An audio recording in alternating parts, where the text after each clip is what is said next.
بسم اللہ الرحمن الرحیم اللہم صلی علی سیدنا و مولانا محمد مبارک وسلم صلی علیہ۔ پروگرام استخارہ کے ساتھ محمد احمد چشتی آپ کی خدمت میں حاضر ہے۔ استخارہ سنت بھی ہے اور مسائل کا حل بھی، استخارہ عبادت بھی ہے اور اللہ سے ربط کا ذریعہ بھی۔ استخارہ ایک ایسا مذہبی اور روحانی پلیٹ فارم ہے جو آپ کے روحانی اور معاشرتی مسائل کا حل قرآن اور سنت کی روشنی میں پیش کرتا ہے۔ اور یہی نہیں جناب، اس پروگرام کی دوسری سب سے بڑی خصوصیت یہ ہے کہ ہفتہ میں 6 دن آپ اس پروگرام میں لائیو کالز کر سکتے ہیں۔ نمبرز آپ کی اسکرین پر موجود ہوتے ہیں، آپ اپنے مسائل ہمارے ساتھ شیئر کر سکتے ہیں، بیان کر سکتے ہیں اور ان کے متعلق ہمارے علماء کرام، ہمارے پیران عظام اور ہمارے مفتیان کرام آپ کی رہنمائی کرتے ہیں، وہ بھی قرآن اور سنت کی روشنی میں۔ آپ کو وظائف بتاتے ہیں، آپ کو مجرب اعمال بتاتے ہیں، آپ کو قرآنی آیات کے ذریعے سے آپ کے مسئلے کا حل بتاتے ہیں، آپ کو خواص القرآن، خواص الآیات اور سورہ کے خواص بتاتے ہیں، اسماء الحسنہ کے ذریعے سے بھی آپ کے مسئلے کو حل کرنے کی کوشش کی جاتی ہے۔ اور اس کے ساتھ ساتھ بزرگان دین، اولیاء کرام اور جتنے بھی ہمارے تابعین، تبع تابعین، ان کی حیات طیبہ سے کشید کیے ہوئے وظائف اور اعمال ہوتے ہیں، وہ بھی آپ کو تعلیم کیے جاتے ہیں۔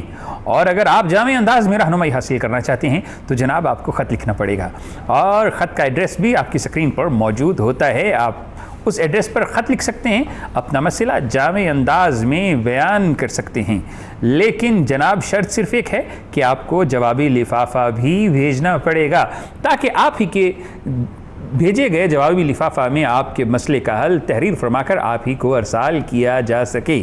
تو جناب آج کے پروگرام کے معزز مہمان جن کا تعارف آپ سے کرواتا چلوں، آج ہمارے ساتھ موجود ہیں اور بہت ہی نفیس شخصیت کے مالک ہیں، آپ ان سے اکثر رہنمائی حاصل کرتے رہتے ہیں۔ میری مراد پیر حفیظ اللہ سہروردی صاحب، میں انہیں پروگرام میں خوش آمدید کہتا ہوں اور دل کی گہرائیوں سے سلام پیش کرتا ہوں۔ السلام علیکم ورحمۃ اللہ حضرت۔ وعلیکم السلام، کیا حال ہے جناب؟ حضرت ٹھیک ہیں؟ جی شکر الحمدللہ۔ اور اس کے ساتھ ہی آج کے ہمارے دوسرے معزز مہمان، اللہ نے انہیں بہت بڑی سعادت سے نوازا ہے، مفتی بھی ہیں اور طبیب بھی ہیں، بڑی اچھی شخصیت کے مالک، اللہ نے انہیں بہت ہی خصوصیات سے نوازا ہے، ان سے بھی لوگوں کو شفا ملتی ہے۔ میری مراد مفتی قیصر شہزاد نعیمی صاحب، جنہیں میں دل کی گہرائیوں سے سلامی عقیدت پیش کرتا ہوں۔ السلام علیکم ورحمۃ اللہ۔ وعلیکم السلام ورحمۃ اللہ وبرکاتہ۔ کیسے ہیں؟ اللہ نبی کا احسان، آپ ٹھیک ہیں؟ الحمدللہ۔ اور جناب میں روایت پڑھ رہا تھا کہ جناب اعلی حضم رضی اللہ تعالیٰ عنہ اللہ کے نبی کی بارگاہ میں حاضر ہوئے، عرض کیا یا رسول اللہ، زمانہ جاہلیت میں ہم بچھو کے کانٹے کا دم کیا کرتے تھے، آپ نے منع فرما دیا، تو اللہ کے نبی نے ارشاد فرمایا لا باس بالرقاء ما لم تکن فیہ شرک، لاؤ اپنے منتروں کو میرے سامنے پیش کرو، اگر ان میں شرک موجود نہیں تو جائز ہے۔ بہت سے لوگ ایسے دم کرتے ہیں جو اسماء الحسنہ سے ہوتے ہیں، بہت سی دعاؤں سے کرتے ہیں جو کہ مسنون دعاؤں کے علاوہ ہوتی ہیں، یا بہت سے ایسی قرآنی آیات کے علاوہ بھی ایسے الفاظ سے دم کرتے ہیں۔ تو جناب چلتے ہیں پیر حفیظ اللہ سہروردی صاحب کی جانب، پھر مفتی صاحب سے بھی ان کی آراء لیں گے کہ جناب اس معاملے میں آپ کا کیا خیال ہے کہ جو لوگ بزرگان دین کی زندگیوں سے، ان کی دعاؤں سے دم کرتے ہیں، ان سے لوگوں کو شفا ہو جاتی ہے، تو کیا یہ طریقہ آپ کی نظر میں کیسا ہے اور آپ کا اس کے متعلق کیا خیال ہے؟ جی بہت شکریہ۔ بسم اللہ الرحمن الرحیم، الصلاۃ والسلام علیک یا رسول اللہ وعلی آلک و اصحابک یا حبیب اللہ۔ آپ نے حقیقت تو بیان کر دی ہے، دم کرنا سنت ہے، اس میں کوئی ایسی قباحت نہیں ہے۔ اب اس میں دم کرنے میں بھی بے شمار ہمارے جو عاملین حضرات ہیں، اگر تو وہ قرآن و سنت سے استدلال لیتے ہیں اور قرآن و سنت کی روشنی میں جس طرح روایات ملتی ہیں کہ صحابہ کرام نے جا کر ایک بیمار آدمی کو دم کیا سورۃ فاتحہ شریف پڑھ کر، پھر رسول اللہ صلی اللہ تعالی علیہ وسلم کی بارگاہ میں یہی سوال کیا گیا، تو آپ نے فرمایا اچھا کیا آپ نے۔ اب یہ ہے کہ قرآن مجید کی صورتوں سے دم کرنا یا اسماء الحسنہ سے دم کرنا، یہ اس میں تو حقیقت ہے، کرنا چاہیے کسی کے فائدے کے لیے۔ کوئی بیمار آدمی ہے یا کسی کی مشکل ہے، دیکھیں نا جس طرح مطلب یہ جادو ہے، یا اس کے لیے آخری دونوں صورتیں معوذتین جو ہیں وہ نازل ہوئی ہیں، کہ اللہ کے رسول دونوں صورتیں آخری پڑھ کر یہ سنت ہے رات کو سونا۔ اسی طرح آیت الکرسی ہے کہ اگر آپ باہر جاتے ہیں تو کم از کم آپ آیت الکرسی جو ہے یہ بہت بڑا حصار ہے، اور آپ اس چیز کو سمجھتے ہیں کہ عاملین کوئی ایسا عامل نہیں ہے کہ جو اپنے کسی عمل میں کسی وظائف میں پڑھنے کے لیے اس کا حصار نہ کرے، وہ حصار کرتا ہے آیت الکرسی۔ اس کے جو موکل ہیں جہاں تک میری معلومات ہے یہ بہت طاقتور ہیں، 7 جو اس کے موکل ہیں بہت طاقتور ہیں۔ اسی لیے چاہے وہ کوئی جادو کا علم پڑھ رہا ہو، چاہے کوئی نوری پڑھ رہا ہو، کوئی بھی پڑھ رہا ہو، لیکن عمل میں حصار وہ کسی اور چیز کا نہیں، وہ آیت الکرسی کا کرتا ہے۔ تو اس لیے اب بعض ہمارے دوست یہ سوال کرتے ہیں کہ جناب پتہ نہیں کوئی وہ آدمی جس کے پاس گئے تھے وہ کچھ ٹوٹکا پڑھ رہا تھا۔ آج کل زیادہ چلتے ہیں ٹوٹکے، کہ ہمارے پاس وہ تقویٰ تو رہا نہیں، وہ پرانے جتنے ہمارے اسلاف تھے، ہمارے بزرگان دین تھے، وہ تقوی میں بڑے اعلیٰ معیار میں تھے۔ اصل حقیقت تو یہ ہے کہ ہم کیوں بار بار جب سے ہم نے پروگرام شروع کیا ہے تو ہم نماز پہ کیوں زور دیتے ہیں کہ نماز کے بغیر تو متقی بندہ ہو ہی نہیں سکتا ہے۔ نمازی ہوگا وہ طہارت میں ہوگا، اس کے اندر تقوی آئے گا۔ ہم سب پر کوئی ایسا عمل اور وظیفہ نہیں بتاتے ہیں کہ ہم کہتے ہیں کہ کوئی بھی عمل کرنے والا وظیفہ جو ہے وہ اگر نماز نہیں پڑھتا تو ہمارا وظیفہ نہ پڑھے، اس لیے کہ نماز کے بغیر وظیفہ پڑھنے کا کوئی فائدہ ہی نہیں ہے، کیونکہ طہارت ہی نہیں ہے، تقوی ہی نہیں ہے۔ تو اس لیے اکثر ہمارے جو گلیوں محلوں میں بیٹھے ہوتے ہیں، نہ نیتی نہ قضا کیتی، اس طرف تو انہوں نے جانا ہی نہیں ہے، نہ انہوں نے خود نماز پڑھنی ہے، نہ دوسروں کو تلقین کرنی ہے، نہ تعلیم کرنی ہے کہ آپ نماز پڑھیں۔ تو جب وہ خود نہیں پڑھیں گے دوسروں کو نماز، تو پھر صاف ظاہر ہے وہ ٹوٹکے ہی پڑھیں گے، کوئی منتر پڑھیں گے، کوئی کالی بھوت پڑھیں گے، کوئی سفید بھوت پڑھیں گے، وہ ایسی چیزیں پڑھیں گے۔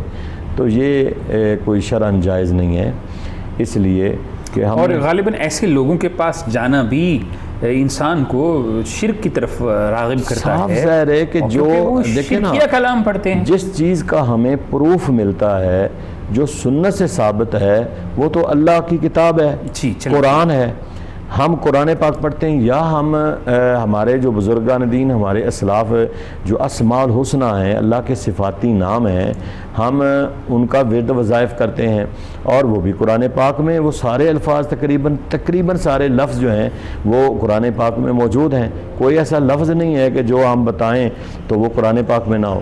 تو اس لیے یہ جو چیزیں ان کے پاس تو سوائے گمراہی کے اور کچھ، میں تو سمجھتا ہوں کہ کوئی چیز مل نہیں سکتی ہے، بندہ گمراہ ہو سکتا ہے کیونکہ فائدہ کوئی نہیں ہے۔ چلتے ہیں مفتی صاحب کی جانب اور اسی موضوع پر ان کا موقف بھی لیتے ہیں، ان کی آراء بھی لیتے ہیں کہ جو شخص خود شرکیہ کلام پڑھ رہا ہے، ایسے شخص کے پاس جانا کیا یہ گمراہی نہیں تو اور کیا ہے؟ کیونکہ اللہ کے نبی نے ارشاد فرمایا کہ جس میں شرک نہیں وہ تو پڑھا جا سکتا ہے، لیکن جو خود ایسا کلام پڑھ رہا ہے اور پھر کوئی شخص ایسے شخص کے پاس جائے یا اسے اپنا جو ہے وہ معالج سمجھے، تو اس کے متعلق حقیقت کیا ہے اور شریعت کیا ہے، اور کیا اس کے متعلق ہمارے علماء کہتے ہیں؟ جانتے ہیں مفتی قیصر شہزاد نعیمی صاحب سے۔ جی بسم اللہ الرحمن الرحیم، الصلاۃ والسلام علیک یا سیدی یا رسول اللہ وعلی آلک و اصحابک یا سیدی یا حبیب اللہ۔ میں بالکل اپنے محترم بھائی پیر حفیظ اللہ سہروردی صاحب کی تمام باتوں سے اتفاق کرتا ہوں کہ قرآن و سنت کی روشنی میں، قرآن کی ہوتے ہوئے جو تبیان لکل شیء ہے، ہر چیز کا اس میں علاج ہے، اور وَلِلَّهِ اسْمَاءُ الْحُسْنَىٰ فَادْعُوهُ بِهَا، اللہ تعالیٰ کے اتنے پیارے پیارے نام ہیں، اللہ تعالیٰ نے فرمایا کہ مجھے ان سے پکارو۔ ان کے ہوتے ہوئے کیا ضرورت ہے انسان کو کسی اور کی طرف جانے کی؟ معذرت کے ساتھ ایک کالر ہمارے ساتھ موجود ہیں، پہلے کالر کا سوال لے لیں، پھر مفتی صاحب سے اسی کے متعلق جانتے ہیں۔ جناب کون دیکھتے ہیں ہمارے ساتھ اپنا مسئلہ شیئر کر رہا ہے؟ السلام علیکم ورحمۃ اللہ۔ السلام علیکم ورحمۃ اللہ۔ وعلیکم السلام ورحمۃ اللہ وبرکاتہ۔ جی میں ضلع دیرم سے بات کر رہی ہوں، میرا نام لائبہ ساجد ہے۔ ٹھیک ہے۔ میرے نا جب مطلب کہ مغرب کا ٹائم ہوتا ہے تب میرے پاپا بھی نا اوپر پانی کی چھینٹیں پڑتے ہیں۔ جب مغرب کا وقت ہوتا ہے تو کیا ہوتا ہے؟